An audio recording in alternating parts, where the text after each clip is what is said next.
Oh, good morning. Day 40 of Possibility Me.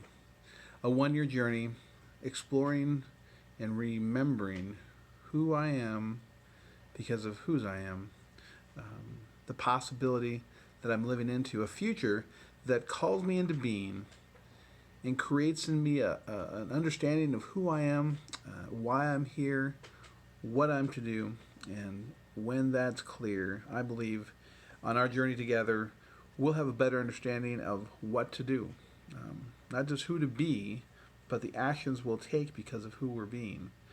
And Saturday at 9:30 is my commitment, Central Time, so by the way, Central Standard Time, to kind of recap my week. But what I realized today is some of you don't even know who the heck I am, or why I'm even doing this, and it's really not necessarily for you, but I figured I should at least be courteous enough to explain. My name is Alex Cabrera, and along the many things I've done, there have been a lot of difficult challenges in my life that I am clear I cannot overcome on my own, and that since you're here, we can help one another overcome the challenges of our past and forge a possibility for a future that really can't exist without a clear understanding of who we are. And possibility me may not necessarily be about the things we think about ourselves, that we have learned to act out, but there may be core pieces of us that have been forgotten. So we need to unremember some of the things of our past to really live out the essence of who we are and what we're called to be. And that's the idea behind Possibility Me, a 1 year journey exploring the adventure of us.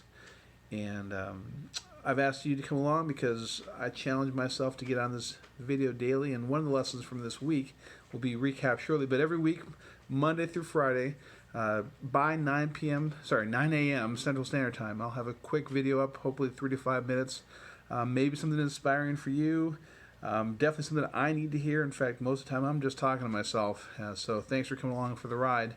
And on Saturdays, what you're hearing today, is that at 9:30 Central Standard Time again, a live video where I want to have a discussion with you about what I've learned from the week, what I've learned from the journey, where we're headed to next, and that's what this is. But during the week this week, I promised that I would share the adventure I had that may not be the most profound of the pieces that have hit me this in my lifetime, 48 years, but certainly had a transformational, altering impact in who I am. And that was falling down a mountain, February 5th, 1995. I went skiing with friends, really my best friend at the time, and celebrating his birthday the day before. And we had probably done a little too much, but that wasn't necessarily the reason what happened. In fact, I'm still not sure exactly the reason of what happened. But on February 5th, went skiing at Heavenly Valley, of all places. Heavenly Valley in Tahoe, California, and had a great day. It was a beautiful day. I mean, we'd gotten up, we went to Subway, we got a foot-long sandwich. I figured, well, I'm going to save some money, and so I can enjoy the day. So we went skiing, ate half, went up skiing the top half of Heavenly Valley because the mountain itself, the way it's kind of designed, well, Sierra Nevadas, the way the Sierra Nevadas are, is this resort could only be accessed by advanced and double diamond runs. So they gave you a chairlift to the middle point, and then you had the whole top of the mountain to ski. There was certainly advanced and expert runs up there, but mostly it's intermediate and beginner runs. And while I can maybe consider myself an advanced skier, I was no expert. And at lunchtime, I realized I wanted to get down to the bottom, and there was a line for the chair down, and I didn't want to take the catwalk back and forth. So I took what was available. It was a double diamond chute, an expert run. That was challenging. Whew, it was challenging, but I made it, and it was fun. Mostly, I enjoyed the skiing adventure, and so I ate lunch and my other half of my Subway sandwich, and I went back up. End of that ski day, hooked up with a friend, and said, "Hey, let's just ski down because look at that line. It's ridiculous, and I don't want to take the catwalk either." And he's like, "Oh man, that sounds pretty icy." Not really thinking to myself that, boy, it was icy, because at this point the sun had come across the mountain, and the face of that Heavenly Valley run, gun barrel, was now basically sheer ice with 3 foot, 4 foot moguls and just treachery. But I said, hey, will you hop on the line? I'll wait for you and I'll ski beneath you. And that's what I thought I would do. I don't really remember any of that conversation, because what happened within 30 feet of me dropping into that chute is I lost a ski, and then I started bouncing, and then I lost the other ski, and I started tumbling. And all this is just stories from my friend and others, and I was in trouble. And people must have known it, because the ski patrol team was on its way before I even hit the catwalk that I wanted to avoid, which stopped my fall, but not before I had tumbled 1,400 feet. That's the estimate. They say I tumbled 1,400 feet, head over heels, spinning in such a way that my gloves came off, and I didn't have helmets. This was before 1998. Helmets were really a thing. I think that was the year Sonny Bono had hit a tree and died skiing. I wish I had known about that. I would have worn a helmet that day. I don't know if it would have done much to ultimately protect me, but anything that was exposed, hands, because the gloves had come off because I had come across so fast. You can probably see a little bit. This is the only scarring left. But my whole face was a bloody mess. I've been beaten and bruised. And although the ski patrol says I was conscious when they arrived, I was combative because of a head injury. I was having trauma to a bleed had happened in my brain, and they put me in a back brace. They skied me down, and my friends say that at that point they were wondering, where is Alex? And because my friend had seen me crash so many times, he was like, yeah, well, that's this Alex. There he is, crashed again. But what I understand is that they weren't necessarily concerned until they saw someone in the ski patrol and were wondering where I was, and may have even snapped the backboard, is what I was told I did. In that pain trauma moment, they induced a coma, so I wouldn't do that again. By the time they were en route to the hospital that was locally to Tahoe, realized that there was no way what they had at that hospital would save my life. They life flighted me down to Washoe Trauma in Reno, Nevada, and the prognosis was not good. The message that was relayed to my uncle, who then called my mother, was that your son might die tonight. Now, again, I don't remember any of this because I was out, and I was in a coma for a week, and miracles upon miracles happened. But let me tell you, when I fell down that mountain, I didn't believe in miracles.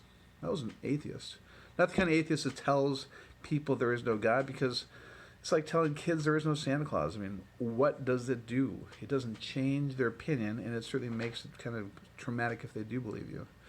So I just was surprised to find out, in the weeks and months to come, what had happened, because there was no reason I should have survived.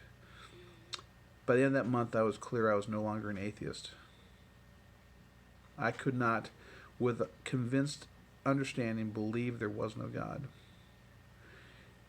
And I realized I was an agnostic. I could no longer say that there was or wasn't, because people had been praying for me, and that was the one thing I could point to. My mom, a devout believer at that time, had her prayers answered by the place she worked, the Christian Broadcast Network and the 700 Club, and word had gone out that there was a man who needed prayer for a miracle. Well, when I understood and was invited to come back on the show to proclaim the miracle that had happened, I couldn't do it. I couldn't get up on the interview platform and say that Jesus Christ and the prayers that had happened had saved my life. I could honestly answer that prayer made a difference, but I didn't know who they were praying to or what was answering. And that began the continuing journey of seeking out a truth to understand who God was and who I was in relationship to Him. And that is why I wanted to share my testimony. A little bit of the story of a 1,400-foot fall to grace. Now, I'm slow. That head injury of mine and the miracle that happened was not enough. But in the months in years to come. Through other traumas and other challenges, I eventually came to understand that that accident altered everything. The God who loved you and me and the world so much that he sent his only son to die for us, to pay the price for the penalty we all deserve to pay for the things we've done. I mean, yeah, most of us haven't done bad things. We're not Nazi, Germany, Hitler kind of people. But we've all broken a rule, a law. In fact, that was one of the things from this week. The commitments we make. How many times have you broken a commitment? Maybe not to anybody else. Maybe you kept every commitment to everybody else, but forgotten the most important commitment you made to yourself. And that's what this journey is about. And I wanted you to understand that even when we're in a mountaintop high, there is a chance of a fall. And when those falls happen, they're not necessarily the end. They may be the beginning. A discovery of who we really are and how important we are to the world. And I died that day. I did. I died. The me I am today is not the me that fell down that mountain, and not just because of the head injury or not just because of the things that happened from that head injury, but I was reborn, and then again on April 13th, 1997, when I encountered a living God who loved me so much that he refused to allow me to bury my head in the sand. So I want you to know the possibility of me is not just about a journey to discover I as if I'm independent of the world or the creator that made me, but I, because I matter, you matter. We are here in this journey together, and this week I had a blow to my soul that I can't say I'm going to recover from, maybe ever. It happened on Tuesday, or I saw it on Tuesday. I read it Tuesday night and realized what it meant. And Wednesday I was a wreck, and I broke a commitment I'd made, a commitment to you, but more importantly, a commitment to me to be on this video that morning of Wednesday morning. And when I remembered late that I had been late, I made a choice. I made a choice to not record. And how many times have I done that in my life? I can't even count. The number of times I made a promise and then broke it to certainly others, and more importantly myself. And so the next day I got up and I realized it's not how many times you get knocked down, but that you can get up one more time. Get up one more time. Get up one more time. And it's generally not even you who are going to pick you up off the ground. Pity the man who walks by himself, for when he falls, there is no one to stand by him, to pick him up. But man, when we are walking with someone, they can have our back. They can pick us up when we fall. And you are that person. You are the people that pick me up. My family, my friends, heck, strangers sometimes will be the ones who pick us up. And I just wanted to kind of share that because choice is a choice, and we can talk about that next week. But obedience before understanding is something that we necessarily have to have. Don't try and understand some things. Just do what you said you would do. And because there are some things we can't call in sick for. I shared a commercial. I remember the baby is in the crib and the door opens and mom or dad, I don't know which one, comes in just looking just terrible, and honey, I'm going to have to call in sick today, just feeling pretty bad, and walks out. You can't do that in life. Life is life, and there is no excuse sometimes. You cannot call in sick to some commitments, and I have done that too many times. So I hope this was encouraging in some way. I don't know, but I know that you matter to me, you matter to God, and that even if you've fallen down a 1,400-foot mountain, even though you're on the edge of dying, it's not the end. There is purpose in pain and a possibility for your future. Hope lives within us. It's the light that we can shine. So let your light shine this week. And hashtag possibility me. In the future, would you comment? I would love to hear feedback. I will answer whatever questions, comments are put in that stream. And then a commitment I made when I started this journey before the new year as a declaration for the 2019 year, a 1-year commitment to explore me and hang on to one word. I asked everyone to have that one word. That one word for me is humility. Humility. Being who I was called to be at this stage of my life is humbling. So I don't feel I've accomplished much or done what I needed to do. And if I compare myself to the I that I think I should be right now, I am nowhere near it. But I trust that the God who made me, the God who loved me, the God who saved me, has a plan. And I will continue to be obedient. And maybe I will never understand. I certainly don't right now. But I want you to know that one of the commitments I made last week was that I would write a calling I've had in my life to write, and I finally took the action, prompted by a good friend. Thank you, Brandon, to finally get back into writing.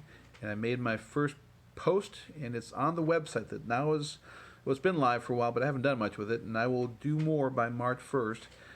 But my first blog post is live on possibilitymE.com. Again, possibilitymE.com. It'll be in the link below, and or actually in the post, I guess, too. I hope you're well. I hope you remember, let your light shine. I hope this gave you some hope, and maybe you understand why I'm a little goofy. If you know me personally, maybe you understand why I'm a little goofy. I fell down a mountain, hit my head, and boy, it's never been the same since. Thank you for watching, and thank you for taking some time to be with me this morning. I pray that your light would shine, and you would remember possibility me is you, and you matter. Have a God blessed day.